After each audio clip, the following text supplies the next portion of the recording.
Hi, I'm Christina from Travels with Ted, and today I'm sharing 15 pieces of must-have RV gear.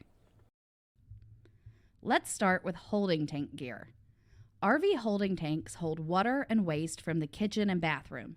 Tanks have to be emptied or dumped regularly, and there are several items you need to dump properly. There are 5 main pieces of gear you need before dumping your RV tanks. First is a sewer hose. This is a hose that connects to the RV and the dump station. I recommend purchasing 2 hoses so you can reach dump stations that are further from your RV. You also need sewer hose supports, which lift the hose off the ground and keep it angled downward. If you just let the hose sit on the ground, it will inevitably clog. Next is an RV waste valve. These valves screw onto your RV sewer connection to provide an extra layer of protection against spills.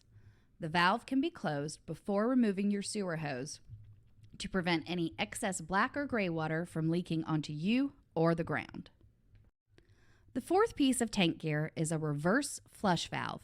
This valve attaches between the water valve and the sewer hose and is the easiest way to clear clogs. Using this valve, you can shoot water up into the tank to break up any clogs that are preventing you from dumping. Finally, RVers need to put chemicals into the tank each time they dump it. After trying a few options, we liked the brand Porta-Packs because they are pre-measured and don't have a nasty smell. RVers also need gear for getting fresh, potable water in the sinks and showers. First, all RVers should have 2 garden hoses, one for filling fresh water and one for cleaning the black tank. RVers also need a water pressure regulator to avoid plumbing issues. Buy an adjustable regulator to make sure you stay between a safe range of 40 to 60 psi. Finally, every RVer should have a water filter. Some areas of the country have nasty water that needs to be filtered before use.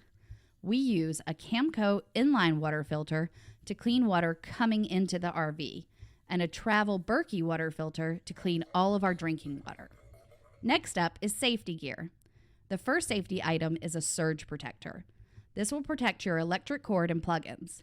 They are a bit pricey, usually over $100, but they are much cheaper than electric repairs you will need without one. Because we use a surge protector, we have made it through several power outages and one blown electric hookup box without any damage. RV tires are another major safety concern. All RVers should travel with a tire gauge and an air compressor so tire pressure can be correctly adjusted before each trip. If you have pets that will be left alone in the RV, you also need to think about their safety.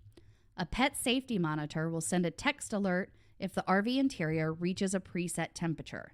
This prevents your pets from getting stuck in a hot RV during a power outage. 2 other pieces of RV gear every RVer should own are leveling blocks and power adapters. Leveling blocks allow you to level your RV on uneven ground. They can also be placed under jacks for added stability. Power adapters convert your RV's power to match the campsite's power. For example, if you have a 50 amp RV, you will need 30 amp and 15 amp power adapters. These adapters will allow you to plug into lower amp connections at campgrounds where 50 amp power is not available. Our final category of RV gear is maintenance equipment. There is a ton of equipment you need to properly care for your RV. For example, you'll need a tank rinsing tool to clean the water heater, and you'll need cap sealant and a caulk gun to maintain your RV's seals. See the link in the description for a full list of all this must-have RV gear. Happy camping!